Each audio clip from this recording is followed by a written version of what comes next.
একটা টব নিয়ে আসছি। টবে এখন দেখাবো আপনাদের আমাদের একটা পোলাও পাতার গাছ কিনছিলাম ৬০ টাকা দিয়ে, তাই না? ৬০ টাকা দিয়ে একটা পোলাও পাতা গাছ কিনছি। আমরা এখন সেটাকে অন্য একটা টবে রোপণ করবো। দেখা যাক।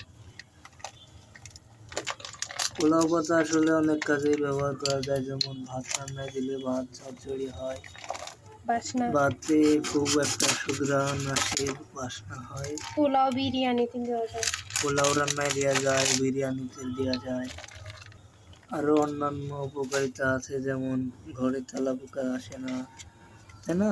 পোকামাকড়ের বাসনা ভালো, মানে অনেক রকমের পোকা আছে বাসনা পছন্দ করে না, এই জন্য আসে না। তাই ঠিক আছে, এটাকে বসিয়ে দাও। 2 ফুল একসঙ্গে হবে। ফুল না, এটা গাছ, ফুল হয় না। এই গাছের ফুল হয় না, বুঝছেন, কিন্তু গাছের পাতাটা অনেক সুঘ্রাণ, তাই না? মাটি পর্যাপ্ত পরিমাণে ভেজা আছে, এই কারণে আর পানি টানি দেবো না। অনেক দিনই তো বৃষ্টি হচ্ছে, একটা না, আপনারা সবাই জানেন। ঠিক আছে, সবাই দোয়া করবেন গাছটা যেন ভালোভাবে সুস্থভাবে বড় হয়।